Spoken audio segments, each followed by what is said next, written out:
Hi guys, so some of you out there requested that I give you guys a little experience video about getting my wisdom teeth out. So for those of you that are new to my channel, I had my wisdom teeth taken out just about a month ago now. And honestly, it was an experience that I was really daunted by. And for me, that was odd because I have already had 2 other pretty intense oral surgeries before, so I had a little bit of background knowledge going into this, but it was still definitely something that I was very freaked out by because everyone has horror stories about this.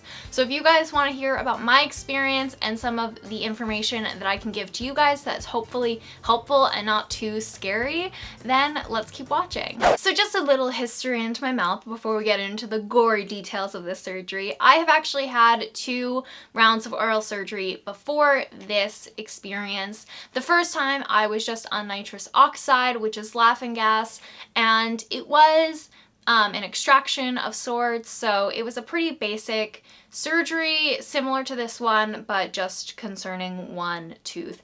And the second round of surgery that I had was much more dramatic, and I had to be put under for it, and it dealt with all of this stuff that you guys just don't need to know the details of.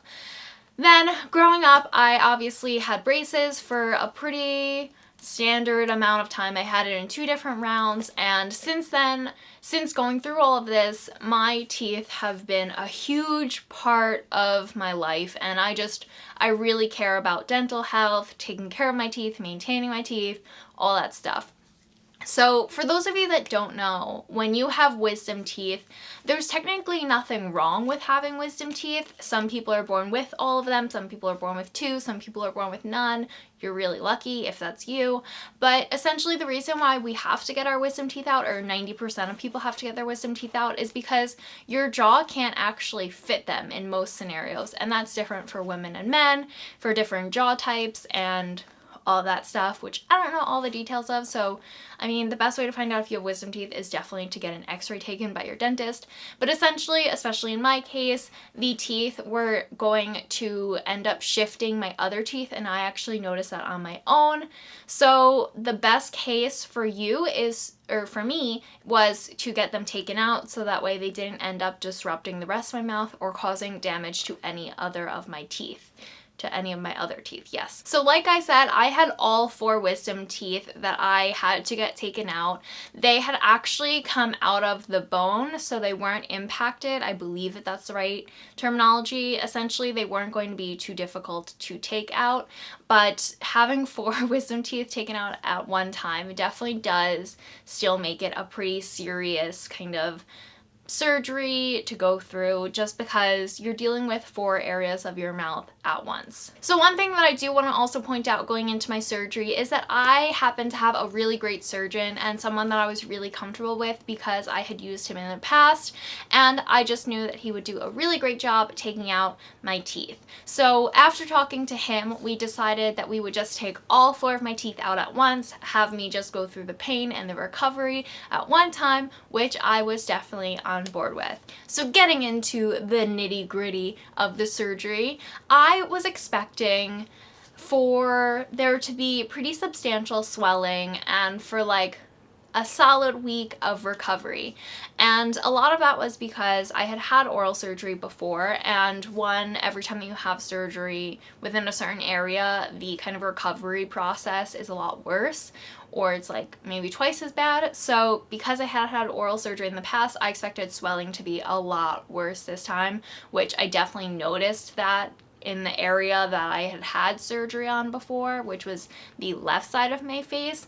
But the surgery was definitely different than what I expected going into it, and it was honestly a lot easier for me than the other experiences that I had. So one thing that I will definitely tell you guys about getting your wisdom teeth out is that it's actually not as bad as people think. There are far worse oral surgeries that you can have than getting your wisdom teeth out. And this is coming from someone who had all 4 taken out at once. So the day of getting my wisdom teeth out, I had to go in at 11 o'clock, which is fairly late to have an oral surgery done, especially when you have to get put under, because you can't eat or drink anything after midnight the night before your surgery. So I tried to sleep really late, and then I just went straight into the dentist's office and went in for my surgery. I signed my waivers, whatever. So to go through this surgery, I went on nitrous oxide first, which my surgeon just does, I think, pretty standardly to just relax everyone. And it was really funny for me because they put the little like mask on my nose, and the woman said, "Oh, this is just oxygen, just breathe this in nice like even breaths." And after like 3 minutes of sitting there, I like opened my mouth and I just said to her, I was like, wow, like pure oxygen kind of gives you like a headache. This is really strong. This makes me like kind of worried for what's going on in the air outside. And then she said, "Oh no, sweetie, you're actually like on nitrous oxide." So I was on laughing gas and I didn't even know it. And when you're on laughing gas, basically you still have recognition of everything going on, but you really lose touch with your senses. So to me, whenever I have laughing gas, I feel like the world is just completely spinning and like everything is kind of heightened. I can't really open my eyes. Like I can, but I definitely don't want to. And it's just a very, very unique experience. So after that, they ended up putting me under, which is through an IV, I believe. Not really sure. Because I'm unconscious for it. So while I was coming out of sedation, my doctor actually gave me my first set of painkillers. And this is my biggest piece of advice for you guys. Have your painkillers at the doctor's office with you if it is possible, or have someone go to pick up your medicine while you're on your way home, because you have about 30 minutes before the pain kicks in. So when I come out of my surgery, first of all, you are so cold. I was shivering. And it's not because the doctor's office is cold, it's because the way that you come out of sedation, like the way that the chemicals or whatever leave your system, it actually makes you feel like you are in the icy tundra. So after being wrapped up in a blanket for like 15 minutes and then finally feeling like I could get up and leave, so maybe it's more of like an hour, but it took half an hour to actually get home out of the dentist's office. After that hour, the pain becomes so immense, and it's not even like, I can't describe the pain. And this is one thing that I'll also say is that one of the great things about the human body is you can't actually physically remember the feeling of pain after it's already passed. So looking back, this surgery and any other surgery that I've had is actually not as bad afterwards as it is in the moment. But the pain just like kind of hits you like a brick wall. So having your serious painkillers ready for you as soon as you need them is such a big part of surgery for me. So the first 4 hours, honestly, after surgery is really when I think pain for me was at its worst. And I was on kind of a routine of medication. So what I would take was an oxycodone, and then I would take like, I think it was 4 hours later or 3 hours later, I would take 3 Advil, and then 3 hours later I would take another Percocet, 3 hours, or not Percocet, and oxycodone, which they either give you oxycodone or Percocet, I believe, in most cases. So I would switch that. And I only took the strong pain medication for about 24 to 48 hours. I don't really like to take medicine like that longer than that because it is addictive. So after I stopped taking those pain medicines, or that pain medication, I would end up taking Tylenol in its place. So I would take 2 Tylenols. Don't quote me on those exact things because it might have been 2 Advil and 3 Tylenol or the opposite. I'm not entirely sure. So follow your doctor's instructions, not mine. So like I said, the first 4 hours after your surgery is definitely the worst to me. And then the pain just gradually gets better after that. And it comes in waves as you're taking your medicines and depending on which medicine you've just taken.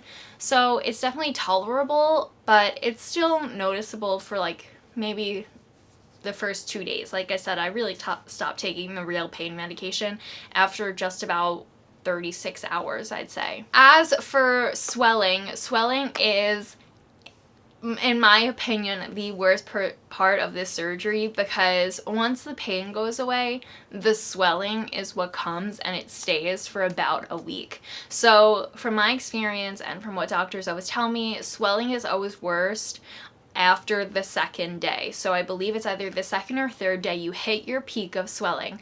And because I had all 4 out, I looked like a chipmunk. The way that I described it to people was I looked like Ryan Reynolds in Just Friends.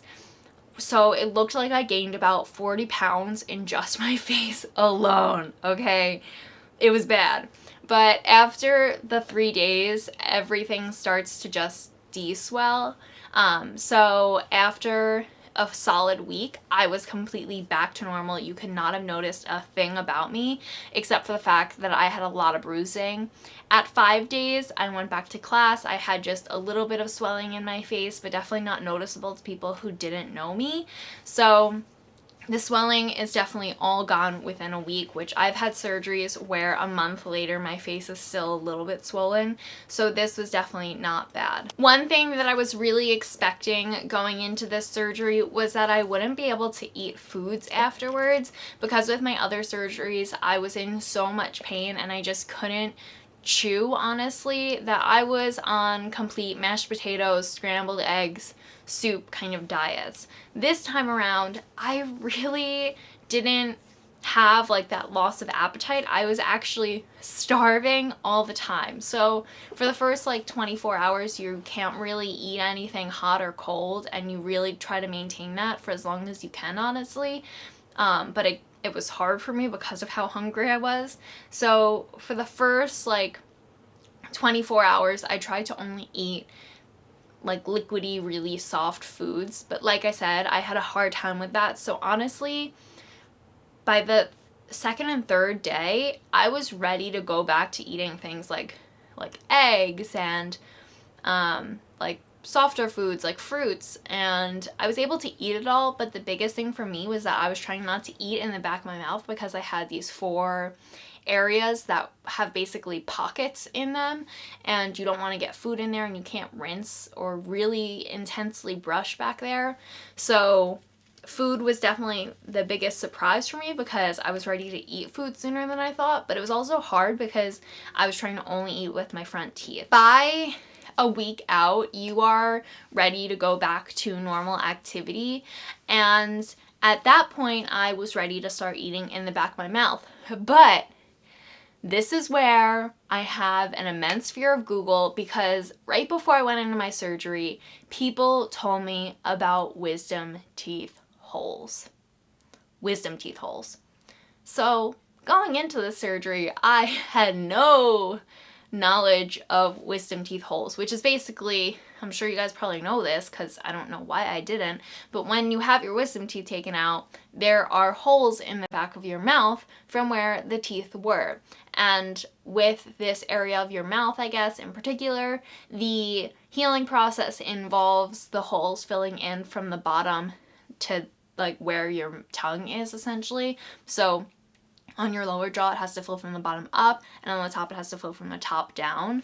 And it takes like probably about a month for that to actually happen. Now, a lot of people have to use syringes then afterwards to get food out of there that they've eaten. For me personally, I talked to my doctor about it, and because of the way that my healing occurred and the way that the surgery went on the day, I didn't actually need a syringe, and the holes in my mouth are not as substantial as what I've heard other people's are, because a lot of people really claim to have food stuck in their mouth a ton. And I don't have that, but it's been, like I said, about a month now since my surgery, and I definitely still try to brush my teeth almost after every meal if I can, if I'm at home, just to make sure that I'm not getting any food stuck in that back area, because I do still notice every once in a while a discomfort that food is getting stuck in that area in the back, mainly on the bottom, not so much the top, but every once in a while it happens. The last thing, one of the things that I definitely think was the worst part of this experience besides the swelling was the incredible bad breath. So during the healing process for the surgery, in the first like 3 days, I still felt like I was bleeding enough in my mouth that I could taste the blood, and that whenever I ate, I felt like food was just like not getting cleaned out of my mouth because I couldn't brush that much, and I was only really using saltwater rinses, so that also left a gross taste in my mouth. And I had the worst breath and the worst taste in my mouth for at least a week. Like, all right, not a week. It was like 5 days. But I was just constantly brushing my tongue, really, to make sure that the taste and the smell wasn't so unmanageable. But that was definitely one of the grossest parts of this experience. Oh, I will also say, the night of my surgery, I had a really bad reaction to the anesthesia, and I ended up puking pretty violently a couple of times. I was like watching a movie on TV while on my phone at the same time, and something about the screens and the brightness made me so extremely nauseous that I just could not maintain any kind of clarity, and I just needed to go to sleep. But besides those things, so round up, besides, alright, no, I shouldn't say besides. The worst parts of the surgery were definitely the taste in my mouth and the swelling. In my opinion, pain is super manageable, and the holes in your mouth aren't such a big deal as long as you're not looking back there too much or playing with them. As long as you are cleaning your mouth, you're brushing your teeth after everything has healed up enough, it's really not that bad of a surgery, and I think it definitely has benefits that a lot of people try to put off doing, and I don't know. I had a pretty decent experience with it, I guess. I wouldn't opt to do it again, obviously, but it wasn't so bad. So if you guys are going through the process of having to get your wisdom teeth out, if you just found out that you have wisdom teeth, don't freak out. It's like a really bad 4 days, but honestly, after that, you're gonna be fine and it'll all be better, and after 2 weeks you'll barely even remember that it happened. So yeah, hopefully that was helpful for you guys. I know it was probably a little bit rambly, but that's the experience that I had, and I hope that you guys at least took something away from it. If you guys had a different experience getting your wisdom teeth taken out, let me know in the comments down below, and yeah, we can have a little chat about it. So I'll see you guys in my next video. If you guys have a video that you want me to do, then leave it in the description box down below, whether it's an experience video like this or a beauty and fashion video like I normally post. So I'll see you guys next time. Bye! And if you guys want to see my last video, you can go ahead and click on one of the videos above, or you can click on my face to subscribe.